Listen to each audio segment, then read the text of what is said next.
Hello, everybody, and welcome to the webinar on ethics and self-care.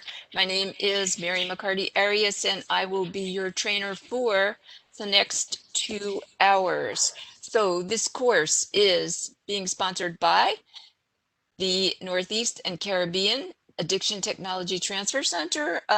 Normally, we're located at New York Presbyterian on 168th Street, although I can say that I haven't really been to the office much in the past 15 months, but our catchment area is all of New York, all of New Jersey, Puerto Rico, and the Virgin Islands.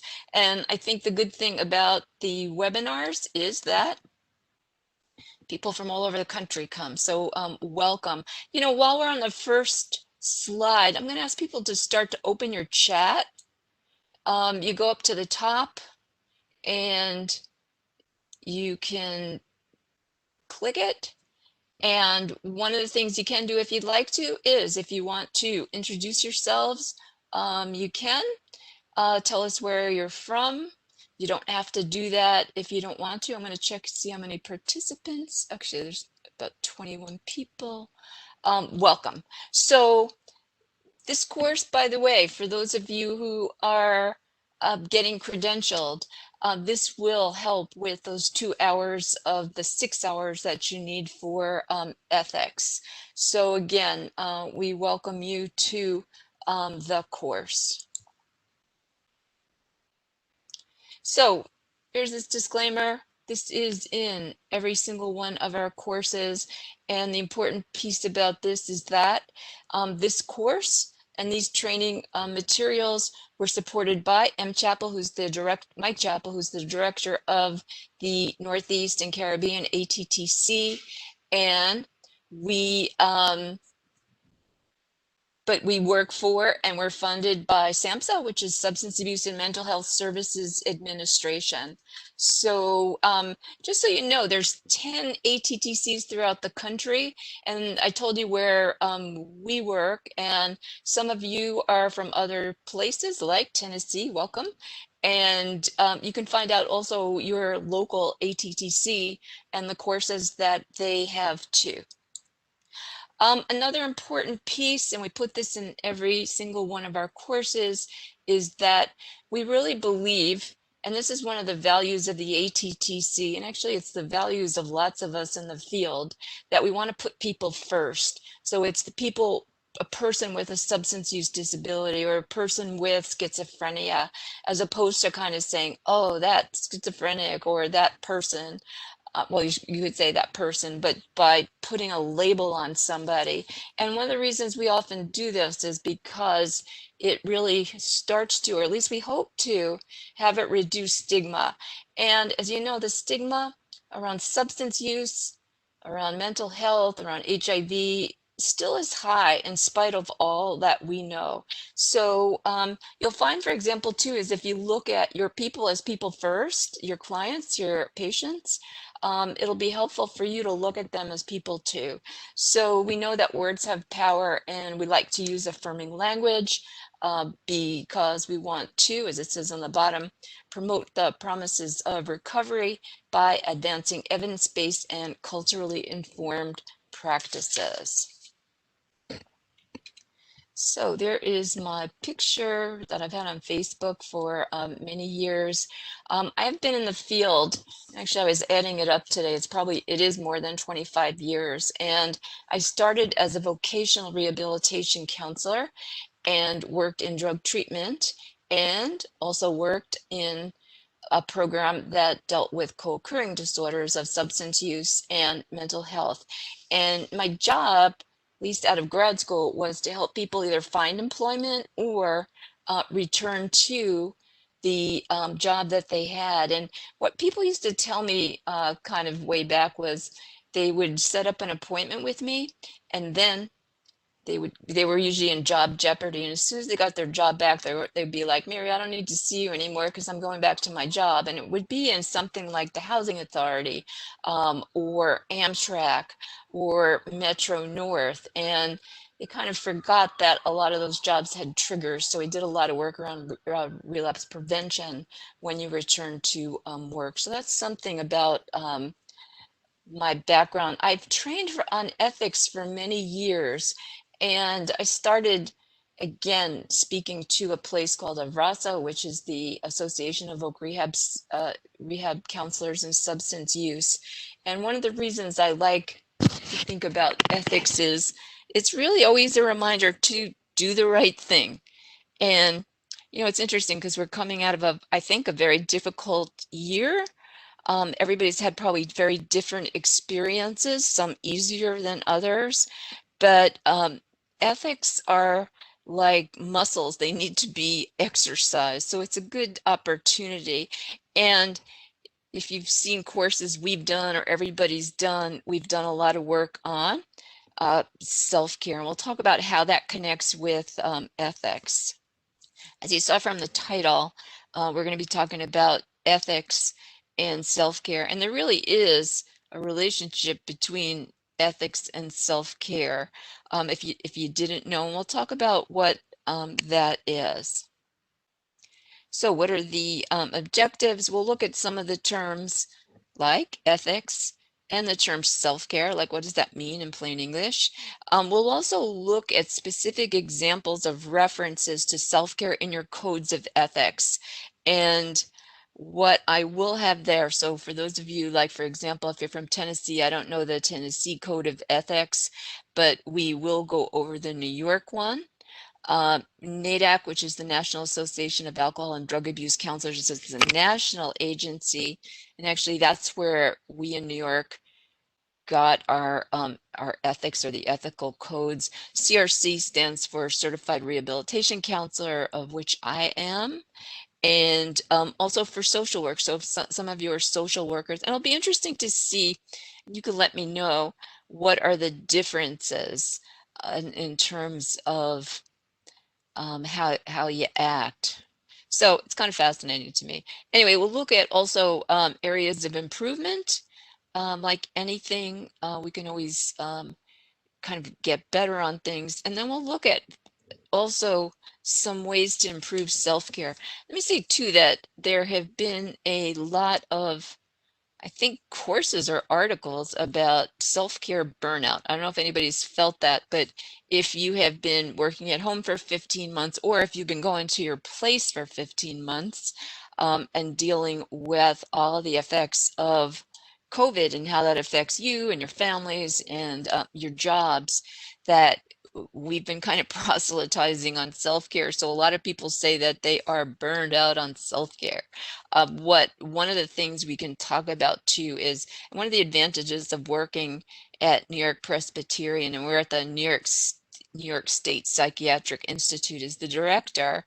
Dr. Lieberman does webinars pretty regularly, and here's what he said about recuperation or resiliency after COVID. So here's the good news. 2/3 of people will get better. I don't know about you, but I've been talking to friends of mine, and maybe I'm speaking from a New York point of view, but for a lot of us, we've stayed inside. Now we're going out, dealing with the subway, which I actually went on the other day and seemed fine. If you watch television, it would scare you from taking it, but it seemed fine when I was on it. But he just talked about 2/3 of people will get better. But I think it's like somebody was saying on television this morning, he had a lot of difficulty wearing a mask. And now that he's told to take the mask off, he's having a lot of difficulty not wearing the mask. But most people will get better. And again, it's a process. And he talks about resiliency as a process.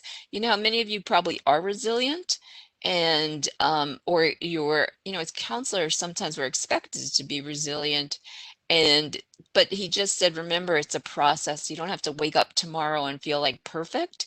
And if you feel uncomfortable, or as you kind of go back to quote, I'm saying quotes even though you can't see my fingers, about what normal life might be. So we'll see what goes on with that. So that's what we'll be talking about today. So these are some of the words that we often use to look at ethics. So as you can see on the top, and this is where I will ask you some questions, by the way, is that I took these from 2019 and 2020 is like, what, what are ethics? A system of beliefs that affect behavior.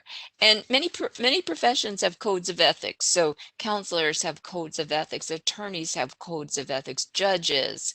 I think politicians are supposed to have codes of ethics too. I'm saying that facetiously. I think they do, by the way, but many people do have codes of ethics, and it, in a sense, helps people do the right thing. So as it says there, it's a system of beliefs that affect behavior, and often what you believe is what you do. Um, some of you who deal with cognitive behavioral therapy know that too. It's like what you think is what you ultimately do, and it's really, again, doing the right thing, whatever that means, by the way. Now, as I said, codes of ethics vary, and we'll go over some of them. And another piece that's often there is morals versus ethics. Now, I am going to ask you to write in. So if you would, open your chat if you haven't already done it. But when you think about morals versus ethics, what do you think is the difference? What is the difference to you? And it doesn't have to be a clinical response, by the way. What do you think about with morals versus ethics? So I'm going to sit back and give you a little bit time to think about it, and hopefully people will write in.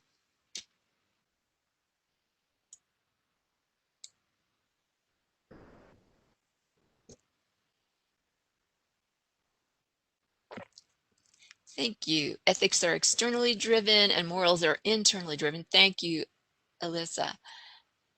Eric, personal views versus employment and job. Yeah, that is true as well. Morals. Thanks, Maria. One's ideas about right or wrong. Yeah, thanks. These are, I think, good responses. Thanks, Christine. Ethics, rules, morals, principles. From Helen. Morals are developed from cultural upbringing, and ethics are often developed later in life. And thanks, Maria. Ethics are more standards set by others. Those are all, I think, good responses. And one of the reasons I asked that, because sometimes your morals or what you think is right or wrong may conflict with what your job tells you to do. So yes, thanks to morals is personal and ethics are bound by rules to follow and morals. Yeah, I think everybody's kind of how what I would think is really on the right track. And if you look it up, by the way, often morals are individual and ethics can be for a group. But it's interesting too, because we get, I think, a lot of our morals from, or I could ask you to write this in, but I won't. But sometimes we get our ethics actually in our morals from home at first, from your church, from your school, from your community. And I'm just going to read some things of some of what my notes say about morality. That morality is standards of behavior of what is acceptable and not acceptable to them. And one of the things I think it's important to look for in this field is that sometimes your personal morals can contradict the ethics of your community or agency. I'll give you some examples. You may come from a church or a belief that abortion is a sin. And then you also may live in a state where by law, women can make choices about that. So sometimes it's really a kind of a clash between what you think is right from what you grew up on, and then also what's expected of your job. And those are things I think that it's good to know. It's good to know what your morals are. It's good to know what your ethics are.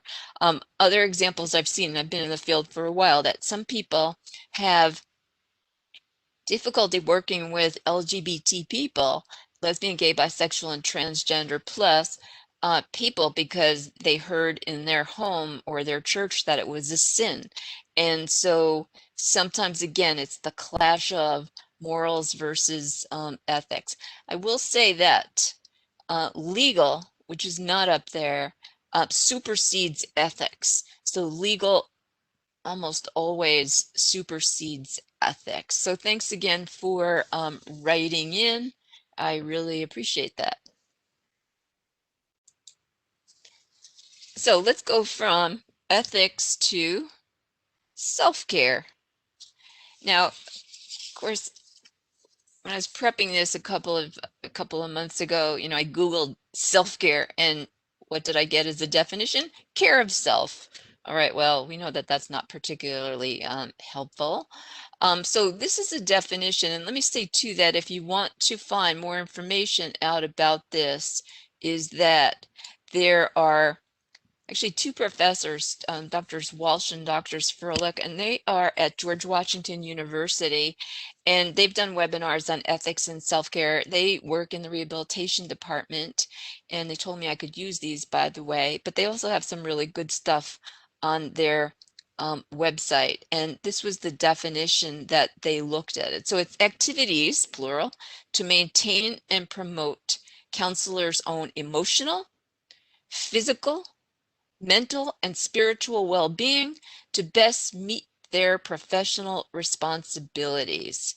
So it's, as you've heard, and so often the analogy of when you're on a plane, if you're with a child, that what are you supposed to do if the oxygen comes down? You put the oxygen on yourself first, so that you can take care of a child or somebody else who you're taking care of.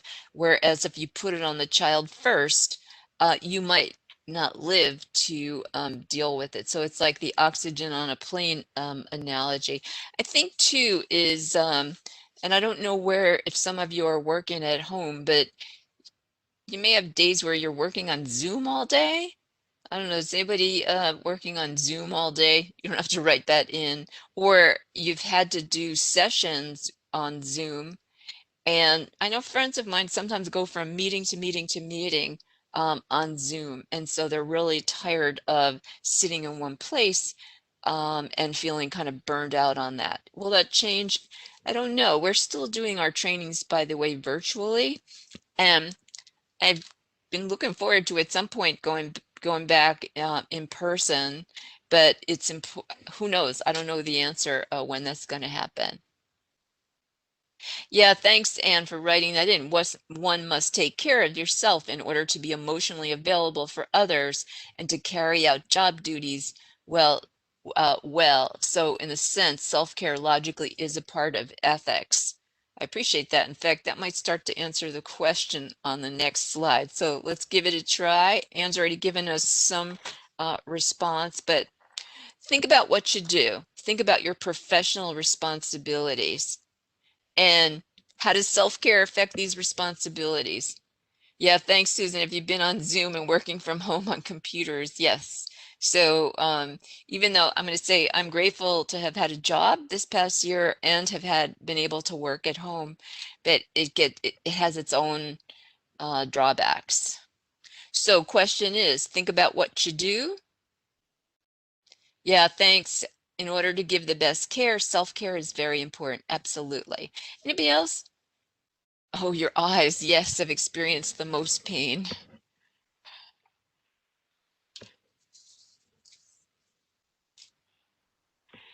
Most of our meetings, including daily huddle and interdisciplinary team meetings, have been done via Zoom for the past year. I don't know about you, but sometimes when I'm on Zoom, I don't sit up straight, and all of a sudden my shoulders was hurting, my back was hurting, and now I'm doing shoulder exercises to take care of it. But I never had that when I was going to the office because I was always kind of running around. So anybody else think about the professional responsibilities that you have? Oh yeah, PT. I love physical therapy, by the way.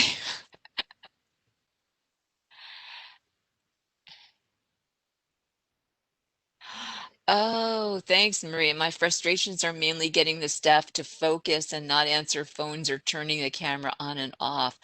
It's interesting because if this were Zoom, I think Clyde would make sure that you couldn't turn the camera off because we like to see if you're there. But it's like sometimes, I know from a trainer point of view, sometimes when we've done Zoom, you never know what people are going to be doing. They're sleeping, they're in their pajamas, but yeah, focusing, it's a tricky one. Yeah, thanks, Rose. Therapy, good to deal with countertransference. Absolutely. So that definitely is something that is important for self-care for counselors. So let me go to the next slide. And this comes from a book, actually, when I was in grad school, which is why I didn't put the date on it. But Michael Kavanagh has really edited the book regularly. And yeah, and thanks. Actually, people are starting to write in what you're doing to assist with that. So hold on to that. We'll come back to that because obviously working out and taking walks, preparing dinners, meditation, travel, there's so many good things that people do for self-care. One of the reasons I put this up here was because in your job, you're expected to respond fully. Now, I've been talking to some of my younger nieces and nephews, and like when you're in your 20s, you could stay out late and show up for work and function. But when you're a counselor, you really need to be there. You need to be there. And so if you're not taking care of yourself, it's really hard to be there. Does that make sense? I think it does, actually. So to be able to respond fully to somebody, and listening is one of the skills that we do, and it is a very difficult skill to do. So when you take care of yourself, that is important as well. Wait, I'm just so quiet time in the car. Yes. Quiet time is important too. I was thinking about this morning as I was studying again. Everybody figures out what's best for them in terms of self-care. Sometimes people who are outgoing feel like for them to relax is to go see other people. I remember my late husband, who was a counselor, his way of coping and turning things off was to watch television and not talk to anybody. And I respected that because he had a very different way of refueling, and that's what he did. So kind of going back to the slide, is there's a lot of things that you do that you have to be there, quote, be there. And so you do have a responsibility to yourselves, and actually sometimes, when you're going through a bad time, that sometimes your stuff can get in the way, can hinder the relationship. In an ideal world, it doesn't, but sometimes it could. So it's always good to know.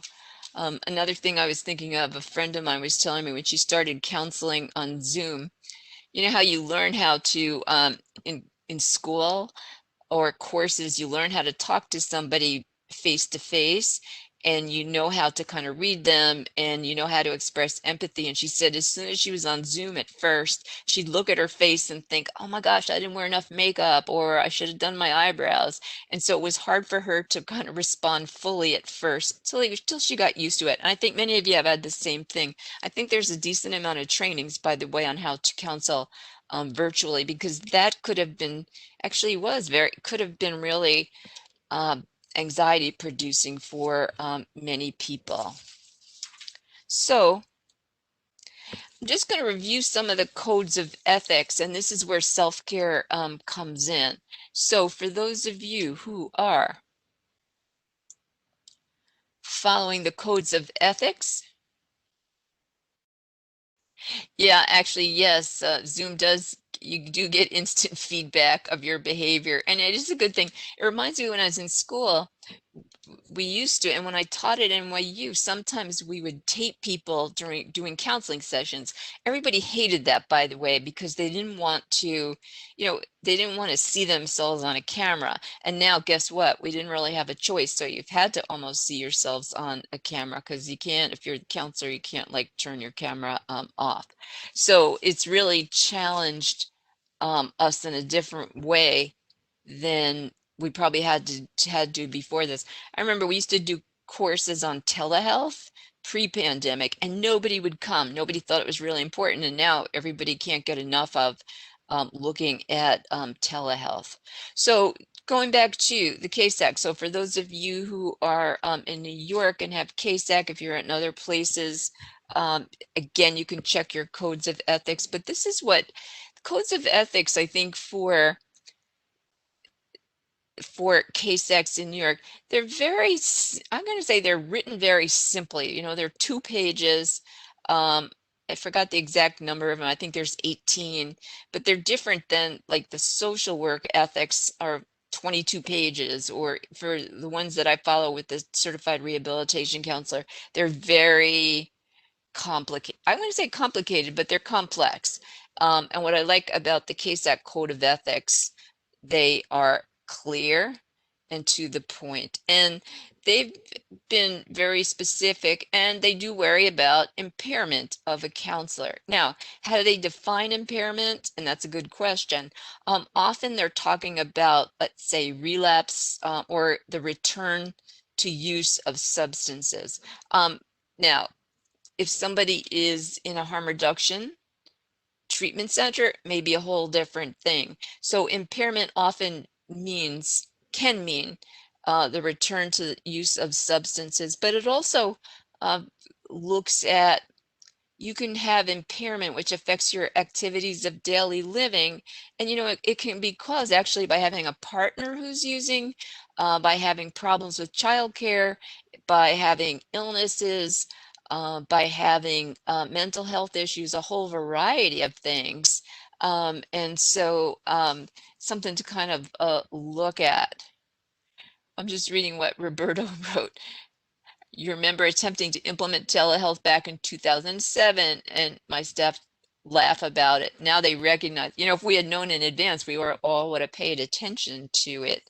But, you know, it's been great. In fact, I was just telling Clyde before this training, it's really been kind of fun to stretch and learn how to do something in a different way that you're used to doing it. So going back to impairment though, and you know the numbers about relapse for people in recovery this past year have been like tremendous. And for a lot of people, they've started using substances when they didn't. So, but if you're a counselor, and I think counselors are expected to have a kind of a different, you're expected to be kind of quote perfect around this.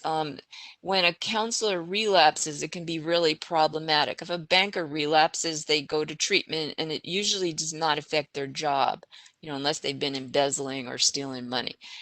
So here's what the OASIS Code of Ethics says. Number 10, must notify appropriate authorities, including employers and OASIS, when they have direct knowledge of a colleague's impairment or misconduct which interferes with treatment effectiveness and potentially places patients and others at risk. That's pretty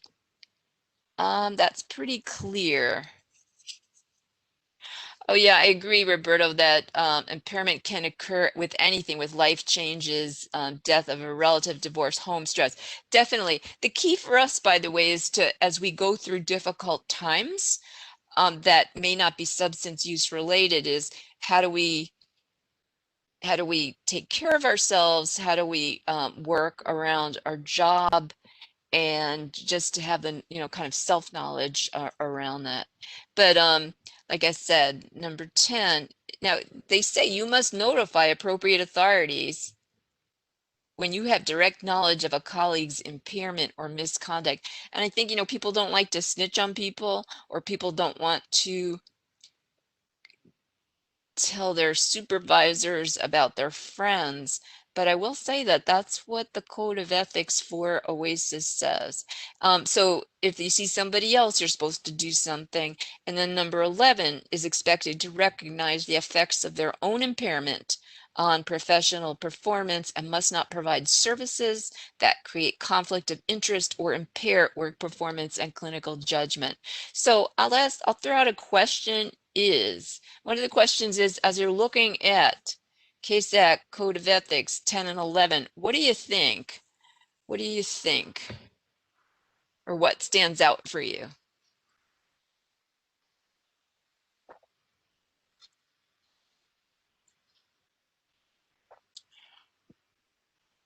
So if you want to think about it, write in what stands out for you.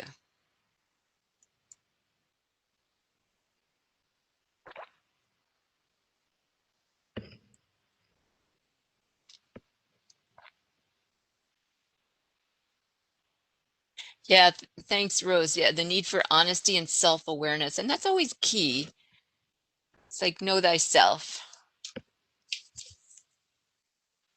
And probably sometimes we use the term like brutal honesty, or that might be an NA term, but for people to really kind of know that self-awareness, check and know your biases, absolutely.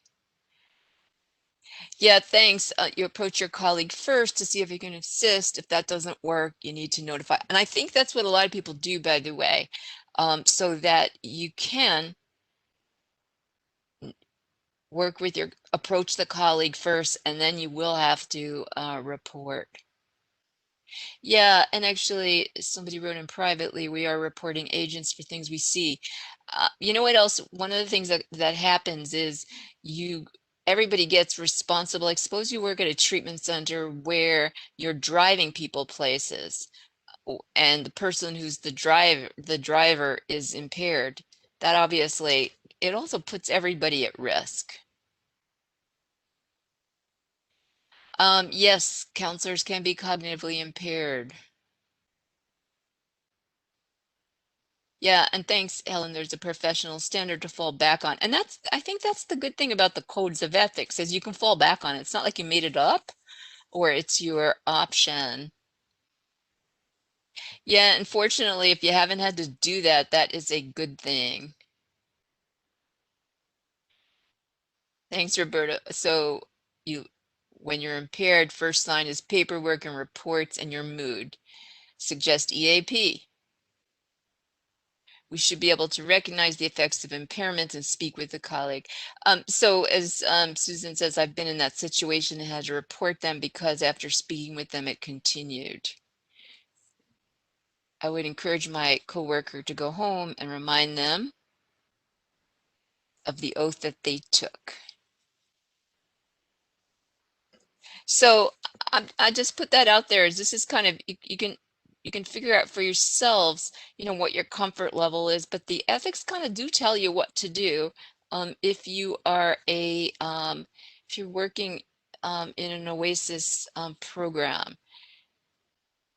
I was just thinking it would be interesting if some of your supervisors were impaired, what do you do? That may be a whole different thing. But again, you don't want to have people who are impaired working at your site. It can cause damage on a lot of levels. So just to go to the next slide, and this is what OASIS actually talks a lot about wellness. And one of the reasons is that it's easier to keep an employee than to hire and train a new one. So in a lot of cases when people are, let's say they're impaired or they have other issues going on, hopefully the places that you work for will, and some of you said go to the EAP, the Employee Assistance Program, then it's really helpful that you do that. Yeah, it is a difficult decision, but if you don't report it, actually, and this is a good point, that you jeopardize them, the clients, and the program itself. And if the program itself is jeopardized, that's going to affect you as well. So they've really talked they've talked a lot about wellness guidelines, and you can go to their website, although their website's changed a lot, but I think it's important that they want to keep people and they want to keep people healthy.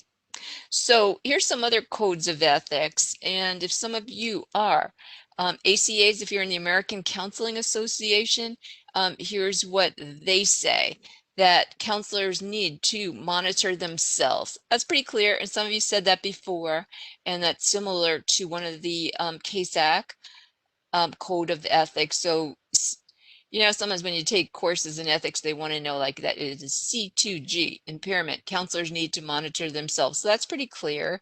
Now, I am a certified rehabilitation counselor, and they look at functional competence. It's a word that voc rehab counselors use a lot. And basically it says is that counselors need to be alert to their health issues or personal circumstances, must also assist colleagues and intervene when necessary. So that's pretty similar. But again, as people said before, functional competence could be influenced by things other than substance use. So it's always important to think about and kind of keep your eye on what's going on. I was just thinking of, I don't know what'll happen. Well, I will say, and actually this will be on one of the next slides about COVID and the effects of COVID on impairment. So hold on for that because I'll get to that. Now, if you are a social worker, here's what they say. And again, you can see similarities of the impairment of colleagues, consult with the colleague. So they say do consult with the colleague first, but then report them if they've not taken steps. And again, if they themselves are impaired, should seek consultation. Yeah, and I think it's important.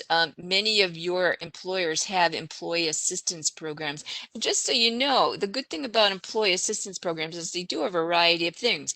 But if you knew that you were impaired, you could contact the employee assistance program, and they will actually, they're supposed to protect your confidentiality around getting you help. So they have to follow the same laws that we have to follow. And I know people sometimes don't like to go to their own employee assistance program because they feel like it's going to be, the information is not protected, but it is supposed to be protected as well. So they do a variety of things. We've been getting a lot of, I think, emails from the EAP, and it's really about how we've coped with the past year. So you can use them for a variety of things. So those are just some of the different codes of ethics of some of the jobs that you have. Now let's throw COVID into this. And you can take a look at some of the bullets. And gosh, I never used the word pandemic before. I used the term epidemic when I was teaching around HIV. I used the term syndemic when we're talking about HIV and hepatitis C. And all of a sudden now we know pandemic is all over the world. And I think as of today, things are getting better. And they're getting better in many states, by the way. A lot of that has to do with vaccines. And many of the COVID restrictions are being lifted. So if you are in California, I think they were lifted yesterday. I think in New York at some point they would, I think a lot of things have been like semi-lifted. So we'll see what happens.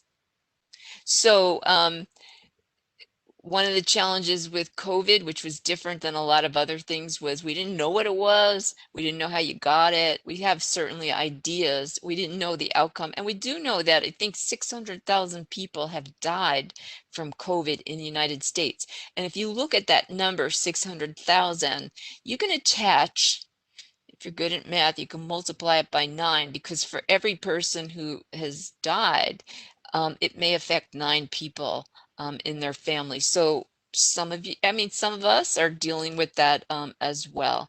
And there is a person named Viktor Frankl who is a survivor of the Holocaust, and he wrote this in 1959, that an abnormal reaction to an abnormal situation is normal behavior. I'll read it again. An abnormal reaction to an abnormal situation is normal. So if you experienced anxiety the past year, you weren't sleeping, or you were worried about things, some of that was quote normal. And the uncertainty, it may continue. It won't continue forever.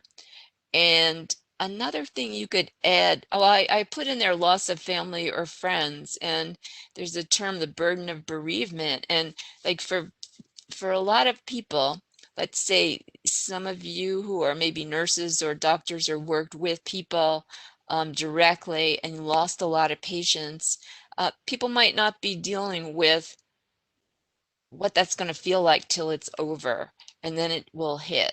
So other things to keep in mind for your clients, if somebody's was dealing with depression pre-COVID or a lot of different kinds of things, it could make a lot of those things worse. So so we'll see what happens, but resilience is adapting to change, and I think many of us have learned to be fairly resilient this year. So this also comes again from the professors at George Washington University. And I think this is important about self-care being individualized. So you can start to think about what that might mean for you. But I always believe that small changes make big differences. You know, sometimes you think, oh gosh, I should go out and run a marathon. But sometimes if you just walk for 10 minutes, you feel a lot better. So small changes make big differences. And every plant needs water. And actually, different plants need different amounts of water. So depending on the kind of plants that you have, um, some need to be watered every week, some once a month, but everybody's going to be different. Yeah, somebody wrote kind of an privately, the pandemic has done a number on all of us in different degrees. Yeah, absolutely. It's how we handle it. That's the trick. I think what I've been telling people, and from myself as well, is just to acknowledge that it's been a tough year, regardless of what you've been through. And some people have had really, really tough years. But even if things seem to be on the surface okay. In fact, a big thing is when people have lost their jobs, that's high on the trauma list around what's happened this past year. So I'm very grateful that I've had my job for the past year, and many of you have had your jobs as well, even though they were probably more difficult to do. So every plant needs water, and as I said, different plants need different amounts of water. He also said, the professors also said that regularly check your battery. So, you know how we always charge our cell phones? We need to kind of look at, and you never wait for your cell phone to like get to the very bottom before you recharge it. So it's the same thing with your body. You need to be recharging it. And for those of you who in 12-step programs, or you've heard the term HALT, hungry, angry, lonely, and tired. Those are some of the things that you can start to think about. Sometimes it's really simple, like you're hungry, you didn't eat, or you're tired and you need to just rest a little. And I don't know, lonely for the pandemic, many people lived fairly staying home, didn't see people and their families very much. So I think that was like a big one. Yeah, I think, and somebody wrote this privately, given the pandemic, working from home has made a big difference in minimizing the stress. I think as much as some of us complain about working from home, it's really been a blessing for many people, not having to commute, not having to deal with some of the crowds. And I think about the people who I see like every day working in Dunkin' Donuts or in Trader Joe's or Stop and Shop, and they've worked every single day that I've seen since the pandemic started. Yeah, and actually this whole thing about long hauler is something that identifies long-term effects of COVID. That's something I think you're going to see when actually, my rehabilitation friends are telling me that, remember, some of you in New York, it's called Access VR. In different states, it's different things, but it's for people with disabilities to get them employed. And they're looking or re-looking at what are some of the long-term effects of COVID and how does that count as a disability. So the only thing that's coming to mind for anybody who watches Grey's Anatomy, one of the Dr. Gray, had COVID, and then she was very, very sick, and now she's better, and she's a surgeon, and she was talking about having brain fog. So think about it. Think about what you do for a living if you had brain fog and it lasted a long time. I think she's also talked about not being able to stand. And so you look at what you do for a living, and we have to pay attention to people. We have to be present. And so some of those long hauler symptoms may be tricky, and maybe our clients are dealing with them as well. So there'll probably be, I'm going to say, more courses on that and how that kind of fits into rehabilitation. All right, so here's the components, and I'll just review them because I have something at the very end where I'll ask you to kind of look at your own components of self-care. But you know that it can be, and these are components. Sometimes you do one activity and it meets a number of these needs, like physical.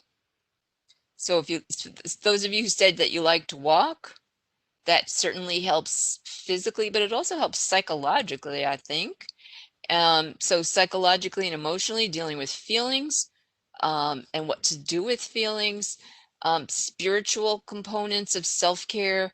And it's interesting because I remember when I started doing trainings virtually, and we talked about how many of the churches were closed. And I know a lot of people said that church doesn't have to be a building. It can be, in your soul or in your heart. But for a lot of people, they didn't have the rituals that they're used to.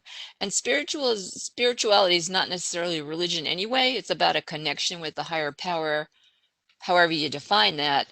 And spirituality gives people hope. So relationships, obviously. I was just reading something about some studies on people who live a long time and what makes them happy. And the two things that make people happy are, one, having a purpose, and second, having relationships, different kinds of relationships. So that's a component of self-care. The workplace, some of you are at agencies that help with self-care. Some of you work at agencies that, should I say this, don't care so much, don't care so much about your self-care. Makes me nervous. Yeah, physical, definitely nutrition and sleep as well as exercise. So it's a whole variety of things. In fact, probably and thanks for writing that in, because yeah, as I said, you see the question, what would you add? So yeah, environmental. And what do you mean by that, Eric? And actually, if anybody wants to write in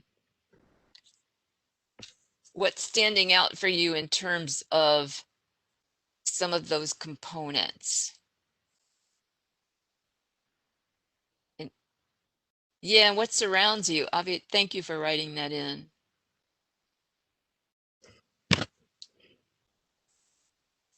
Balance. Oh, finally learned it. Great. Because that's a hard one. People, places, and things. Maintaining balance.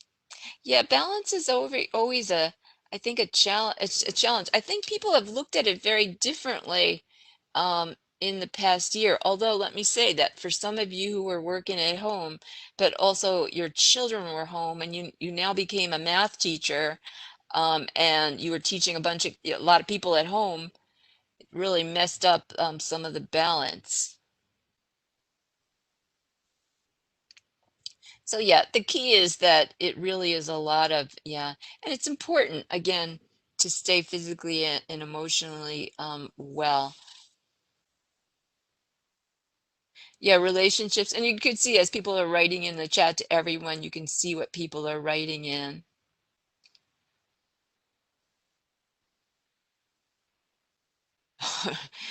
Roberto, that is an interesting difference between spirituality and religion. So the key is that and we'll come back to this later because I might ask you more things that for you to think about for yourselves. Okay, so we're also going to talk about burnout and secondary trauma.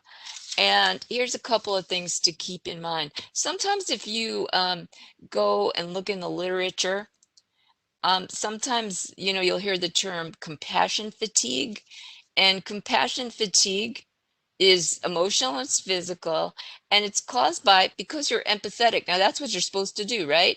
So you empathize with other people, and that can cause compassion fatigue. So many people have experienced that this year. People who work with refugees or in very, very high stress situations deal with compassion fatigue pretty regularly. And secondary trauma, well, let's look at the differences. So burnout is work-related hopelessness and feelings of inefficacy. Burnout is sometimes when you have to work too many hours or you have too many clients and you're not able to take any vacation days or any sick days. Yeah, everybody has actually some good definitions of religion versus spirituality. So burnout really is about emotional, it can be emotional exhaustion, and actually it can be also physical exhaustion. The key with burnout, though, is if you take a couple of days off and you do something that is healthy for you and you feel better, that's usually a good thing to do with burnout. Some of the other things, excuse me, like secondary trauma and also vicarious trauma don't go away that easily. So secondary trauma is work-related secondary exposure to extremely or traumatically stressful events. Actually, for some of you who might work in, let's say, domestic violence shelters, or you're dealing a lot with childhood sexual abuse and you're hearing a lot of stories from people about what's happening.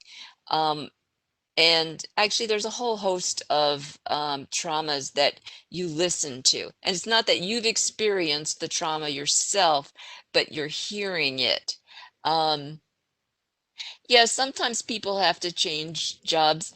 My theory is that if you take care of yourself, sometimes you don't have to change jobs. Although, you know what? Sometimes you find out that the job that you wanted, you don't really like, or it's not serving you, it's not nourishing you. And so I think those are decisions that sometimes people make. One of the things about, as it says there, both share negative effect, but burnout's about being worn out, and secondary trauma can actually cause people to feel afraid. And that is something to keep in mind. Yeah, thanks, Maria, for writing. The long duration of COVID, and many of you have lost staff. That is very traumatic. And or you're working with people who have lost family members. And it's, the duration. Like, remember when it started? I remember I was at the subway stop at Fordham Road, and I hear everything shutting down, and I'm thinking, New York shut down? Impossible. And then you go home, the security people told us to go home, and I thought, this is only going to last 2 weeks. And here we are, like 15 months later. Yeah, I think the length of the duration, I remember a couple of months ago, people were telling me on some of the trainings is they've been doing all the self-care and it's like they're tired of it. So just kind of knowing that. And again, as people are writing in, yeah, they are exercises in patience and recognizing your own setting boundaries. Oh yeah, I'm sorry to hear what people are writing in where patients died, staff died, and oh gosh, that's very, very difficult to deal with. So that really fits into, um, actually can fit into trauma, definitely. It is very traumatic. So I think, I think everybody probably had different levels of trauma. Some of, based on what people are writing in, was actually more stressful than others. Yeah, it's excruciating. So I think that's important to look at. And you know what, one of the things too is that we don't always have time to grieve. And I think some of the deaths that people experienced for COVID were very different, where people were dying and their family members couldn't touch them. or be with them and didn't see them, and so that also exacerbates or makes it worse. So it's been, I think the key is really to acknowledge for yourselves, what's your year been like, or your 15 months? How excruciating was it? What was good about it, but what is difficult, and how do you work with that and start to heal from that? And just a other thing, the literature review that said that sometimes when people have secondary trauma, the literature disagrees about whether it's a separate diagnosis or not for you all. So the next one is on vicarious trauma. Many of you have heard this before, and vicarious trauma, it sounds a lot like secondary trauma, but it's when you're hearing about other people's traumas all the time. It's something that can affect you in a really negative way. People don't think it's that, don't think it's serious, but just to be aware that when you are hearing about other people's traumas, it is serious for you, and to figure out what you can do and that's why self-care is really important. Let's see. Are you not hearing me? I heard that I see one person doesn't hear. I'm going to let Clyde work on that. If everybody else can't hear me, then you could write that in and then we'll see what happens. And I'll let Clyde take care of that. All right, vicarious trauma. Okay. Yeah, thanks for writing it. So most of you can hear, and so Clyde will help you on that. And just to kind of going more with vicarious traumatization, it's a cynical view of the world. If you're a supervisor, you may see by the way that the workers are having, you hear the term parallel process. If the workers, the people you supervise, are experiencing some of the same behaviors as clients, you want to look at that, and actually clinical supervision is important to look at or to have. And so vicarious traumatization is, I think, something that many of us can experience or have experienced. Now, how do you get support on the job? In an ideal world, you would get regular supportive supervision. I think I was doing a training for an agency.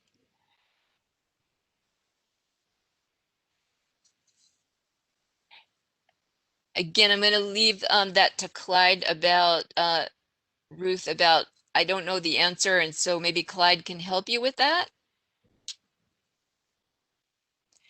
And kind of going back to self-care on the job, when I was working with an agency, remember when you used to go to work and you'd see people and you'd hang out at either the coffee machine or the water cooler, or there's some place, some central location at your job, and sometimes you'd find out like what was going on.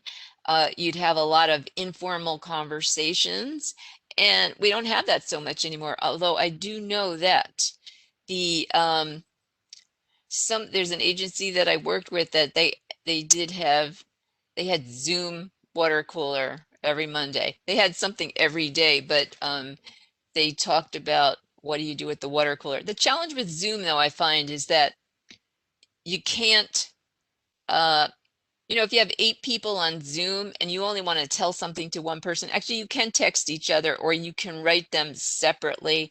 But I find sometimes too that there's no, you feel like when you share something, like everybody hears it. So it's a challenge. But yeah, texting each other is, I think, an important piece as well. So yeah, let me see. Thanks, Helen, writing in. Regular emails each week, weekly meetings. Actually, this is excellent. Would address self-care in the beginning of each meeting. Suggestions. Oh, self-care bingo. That's good. So, so it sounds like some of your agencies were trying to work with that. And what I'll say is that if your management just makes sure that you initiate and support efforts to bolster team spirit. And I think as supervisors, you've probably had to struggle with how to do that all year. And also, what are the ramifications for the next couple of months? So self-care on the job is important. And some people are good at leaving the job and like not thinking about it. So if you're good at that, pat yourself on the back. And if not, it's something to think about. So I'm going to segue to mindfulness. And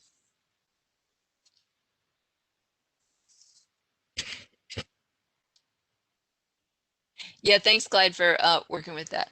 As Anne wrote, we're doing a month-long wellness challenge at work. Daily emails, suggestions, that is really good. I think to be active with that of everything that you are doing. So mindfulness is something, actually it's being used a lot in counseling. So what is it? It's really, here's what we have, the definition is the awareness that emerges through paying attention on purpose in the present moment and non-judgmentally to the unfolding of experience moment to moment. So it's really being very focused. And let me just say that these slides were used with permission from Dr. Doug Zidonis. He's now at University of California, San Diego. He used to be at Rutgers, and he's been doing a lot of work with mindfulness. And I'll quote some other people that when I've been talking about it. A Facebook friend of mine, Dr. Chilamari, who is at Bronx, Lebanon, he always puts pictures and he'll write mindfulness. And then I guess he likes to walk through parks and he takes pictures of birds or deer or whatever he feels like taking. They're usually pictures in nature. And I was telling him too that once when I was doing a training, somebody said that they learned mindfulness.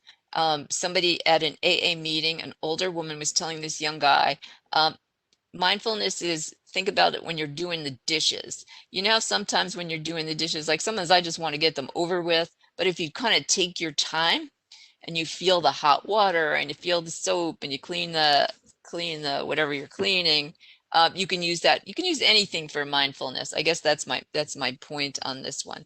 And what Doug also said was that he said this was pre-COVID, was that we had distraction addiction. Like we always had too much going on. And so we're kind of addicted to being distracted. It's kind of like when you're doing something and you're doing three other things at once. But so we'll go through. He has 14 practices for clinicians. So let's go to the first one and you can tell me which of these you like. I'll read them. So a brief breath to begin the day before you turn on your computer. Take a few moments to close your eyes and focus on your breathing. Mindful driving. For those of you who drive, do you ever get in your car and you're thinking of something and you're worried and all of a sudden you get to where, you know, the supermarket, or you get home and you're like, how did that happen? That's not mindful driving. Another thing you'll hear, and you'll hear it in some 12-step meetings and lots of places, like, where are my feet? Are my feet where my head is? And then the other one is stop, and it's the S is for stop what you're doing. T, take a breath. O, observe what is present for you. P, proceed with intention and force. So I was going to ask, what do you like? Somebody wrote in privately 1 and 4. Number 4. So anybody else, what are some things that you can just write in the number, or you could tell us why you like that.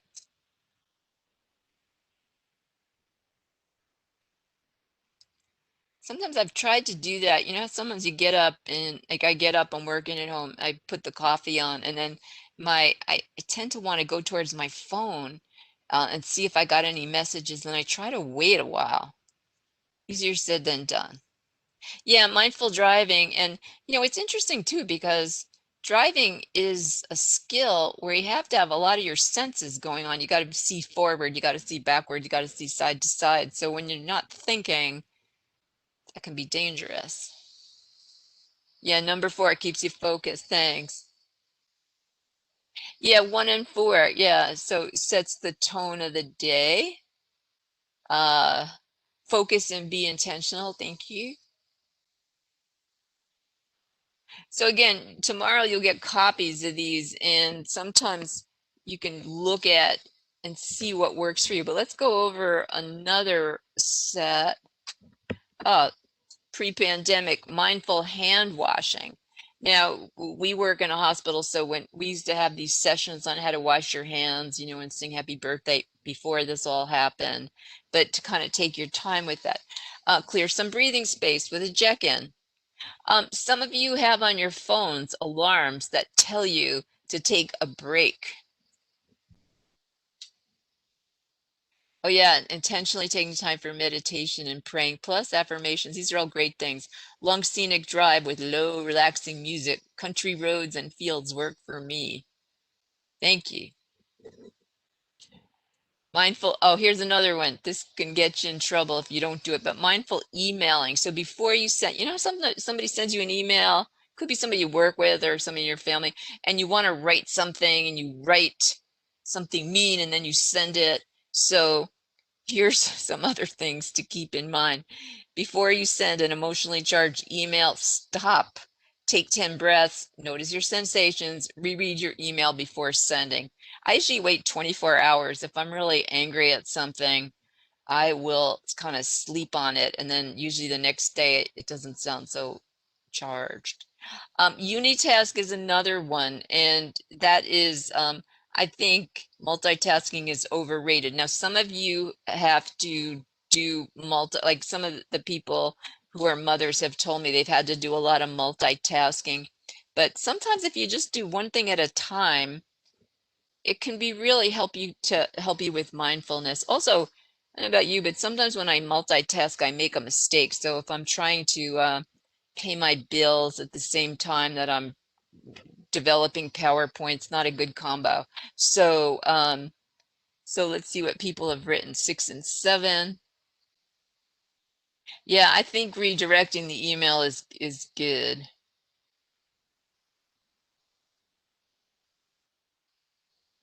I used to kind of in the old days too, before everybody was like, you know, using a word processor. It's like sometimes you'd write a letter to somebody you were angry with, but you wouldn't send it. You'd like rip it up the next day. So you'd get the feelings out, but just again, not reacting, not reacting. And so those are some things. Yeah, wait 24 hours. I'm big on that one. 7 and 8. So those are some things, and I have another list. And this is actually, these are kind of interesting too. To eat mindfully, take a mindful walk, listen mindfully, hug someone mindfully. That was before the quarantine. Download an app. There's so many apps that you can do actually for mindfulness, and label your emotions. That first one, by the way, I before we stopped working, there used to be this meditation group at Columbia every day, and one of the young guys was telling me a story that when they were learning to eat mindfully, they would give somebody, like somebody would take one raisin and they would like chew it for as long as they could to see what it felt like, to see what it tasted like, to look at all the senses around that. And actually, that's something, if you work with people with eating disorders, that's something that it's people are talking about. Because you ever do this where you're at your desk and you're eating lunch, but you're on, you know, you're writing emails, and then all of a sudden you look around for your lunch and you already ate it.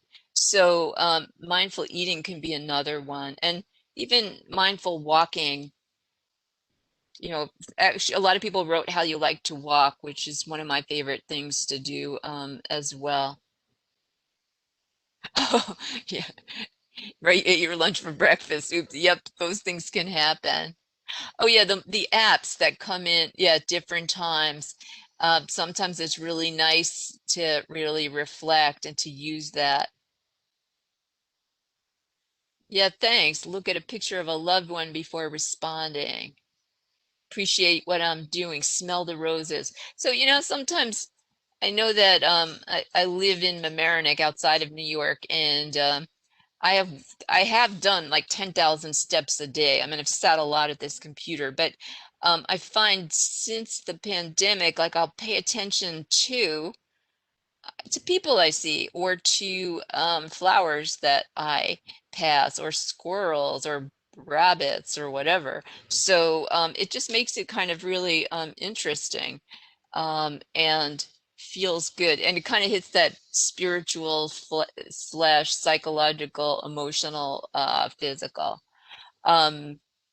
So these are other, so those are some things. So thanks. So people liked a little bit of everything. You know, and I think it's good to have a tool belt, and have different tools that work for you at different times, or sometimes tools work better at different times of your life than others.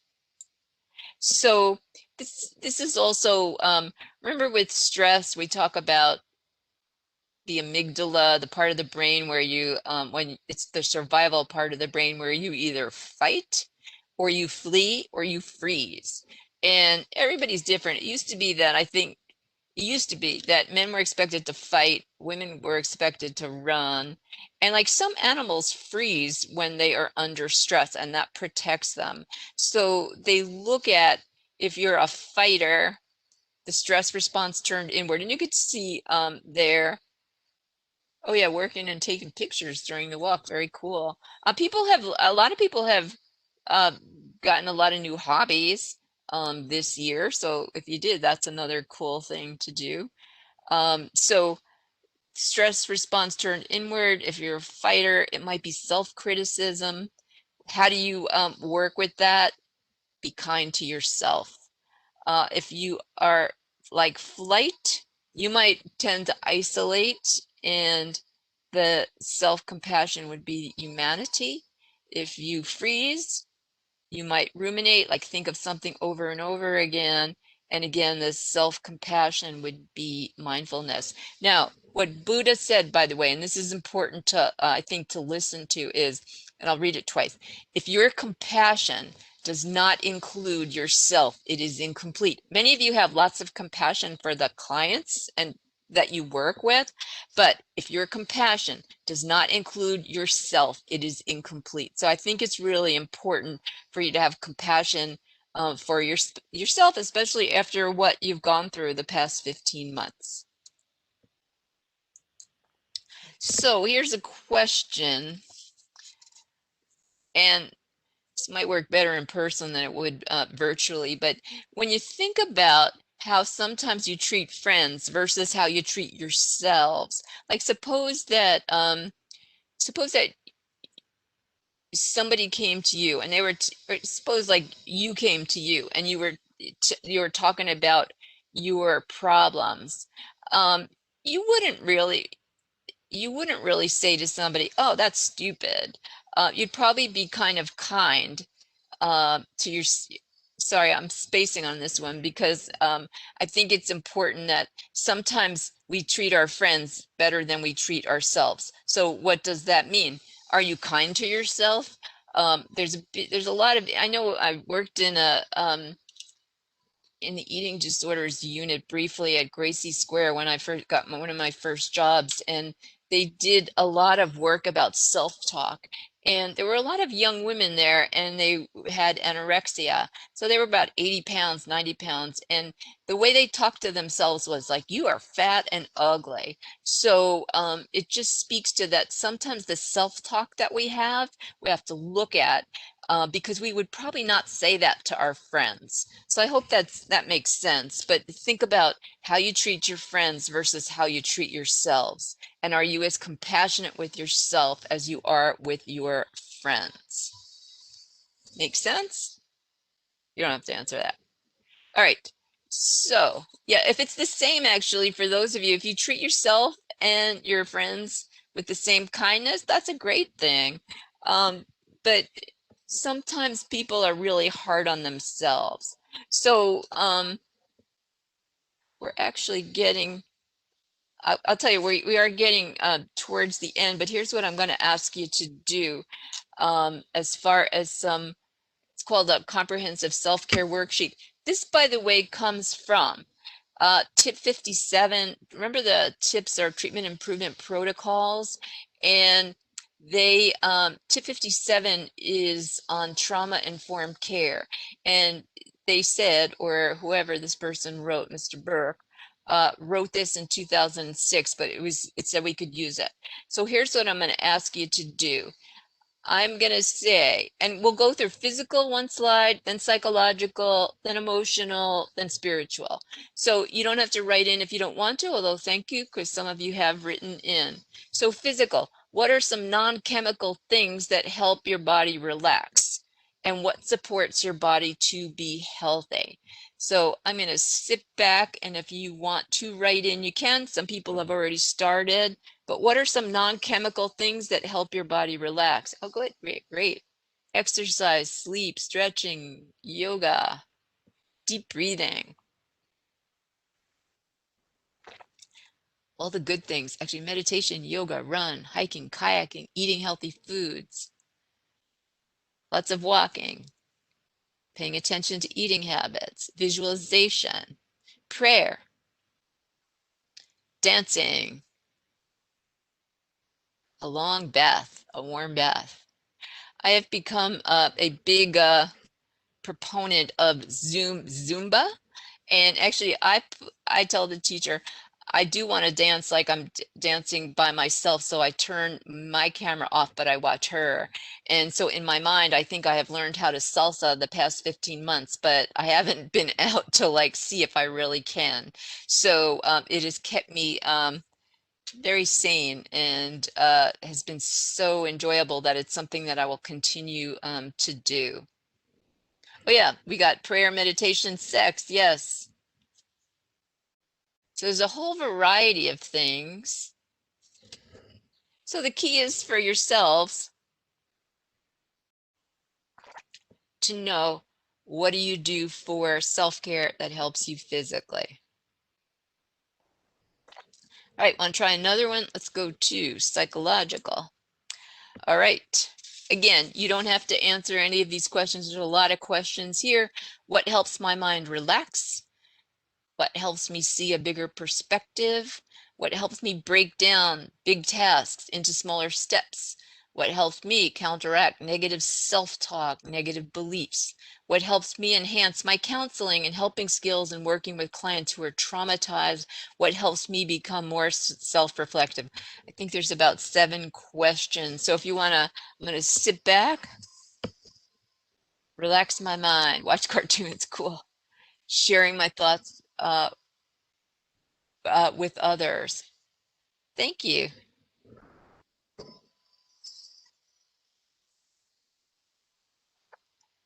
Journaling.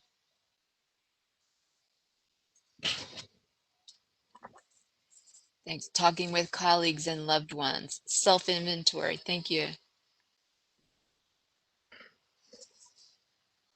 Reiki. Great. For those of you who either know how to do Reiki or go to Reiki, that's another reading. Playing music, jazz.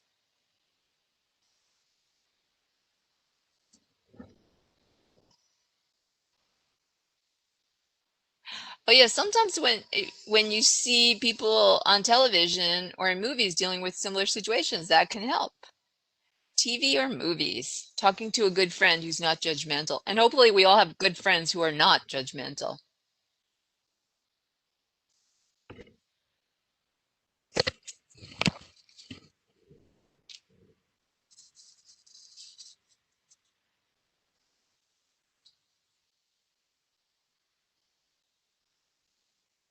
So let me go on to the next one, which is emotional or relational. And some of these you might have already said. Yeah, actually naps is good too. So emotional relational, what helps me feel grounded? What helps me express my feelings in a healthy way? Who helps me cope in positive ways and how do they help? What helps me feel connected to others? Who are at least 3 people I feel safe talking with about my reactions about clients? And how can I connect with those people on a regular basis? So if you want to take a look at those questions, anybody can write in. You do not have to write in if you do not want to.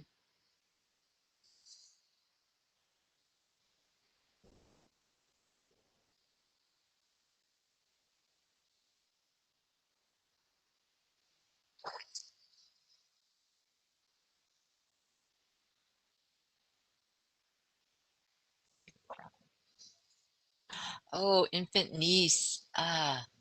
Reading the Bible, attending Zoom meetings at church, circle of women friends. Yeah, these are all great.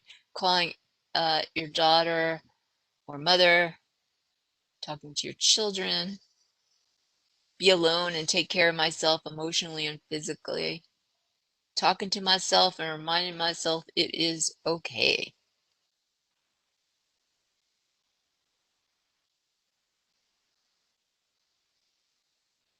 Oh, time spent with pets. It seems like many people, by the way, who didn't have pets got pets during the pandemic, but for many people who have pets, that has been a source of comfort. And actually, since a lot of pets are non-judgmental, they also can be good friends. So that's pretty cool.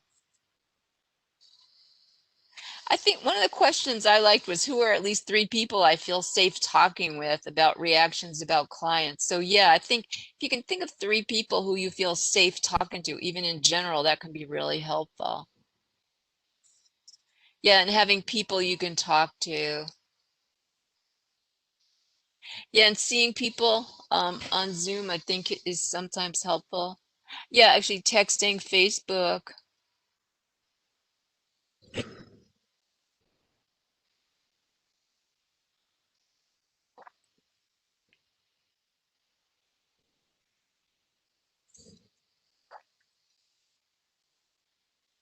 Oh, if your best friends are a therapist. I'm lucky that two of my best friends are therapists, but we're I listen to them as much as they listen to me.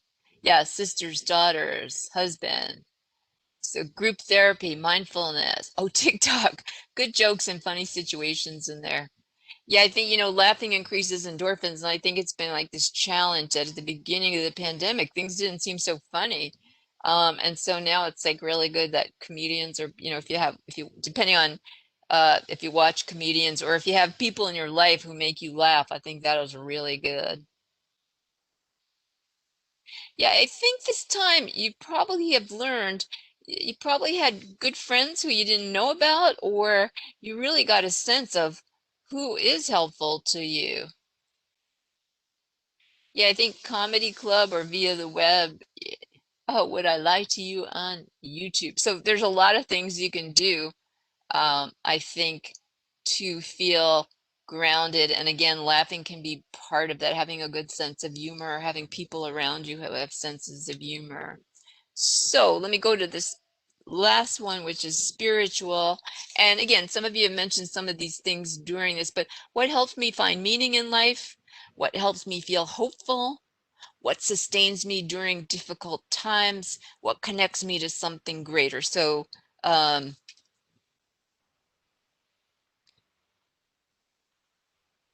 yeah, and actually, I'm just reading what people are writing in, sharing difficult cases.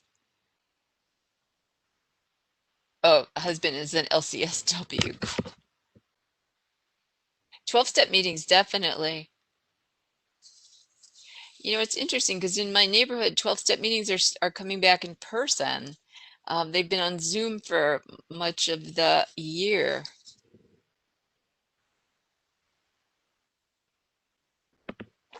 Prayer, definitely. Connection to faith, community, and church. Oh yeah, pottery or drawing, it's a spiritual place. So knowing, there's a whole variety of things that you can do that can help people to feel centered.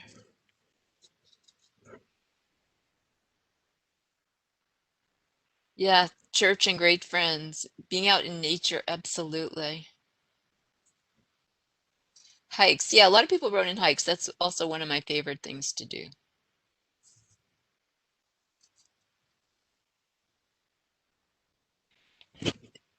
Okay, thinking how beautiful the world will soon be at paradise. Music, candles and music.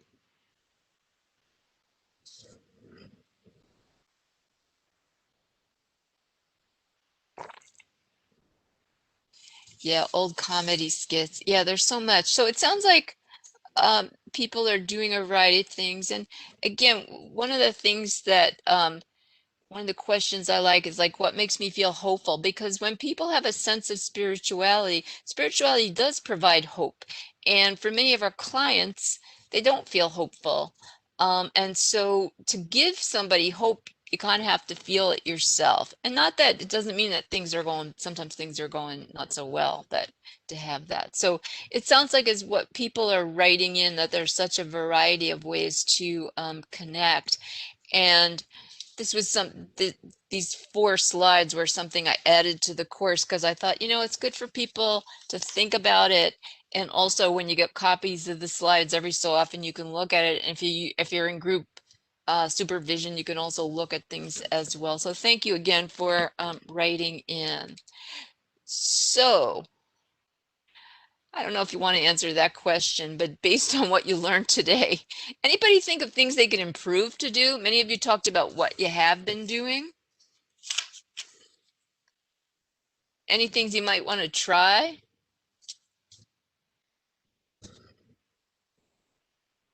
Oh, eating habits, yes. Not being so sensory with myself.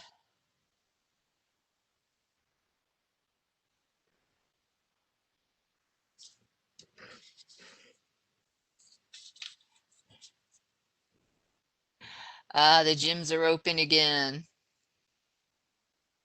To be less critical. I think that's a big one. It's letting go of being upset about other people's choices. Yes, that's a good one, and that's a tricky one.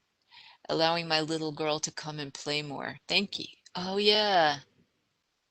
Take some more vacations. Don't forget to breathe deeply.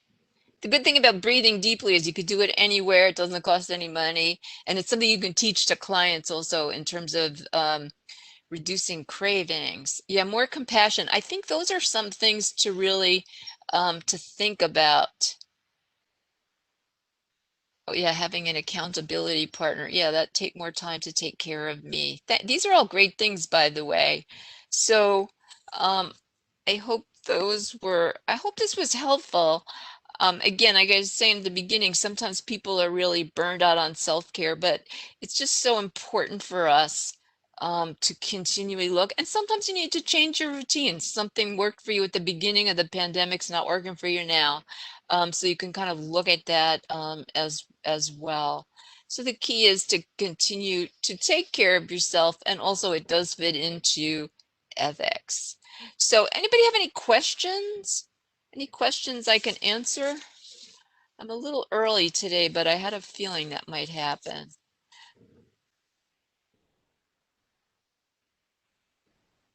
Oh, thank you very much, by the way. There's an expression that says we teach best what we need to learn. So I enjoy doing this because then I will, as I study and practice, I can learn about what I can do as well. So you know what? I thank everybody for being here. And we've gotten this far in the pandemic, so keep taking care of yourself. Not that I should tell you what to do, but you know what to do. And so it's important as well. And some of you know I put this sometimes at the end of my presentations, and I think it's really important. And I said before, we give people hope. Sometimes that's the best gift that we give, and it's not fake hope, but it's helpful for us to have hope. And probably a picture is worth 1,000 words, so I should be quiet and let you look at the picture.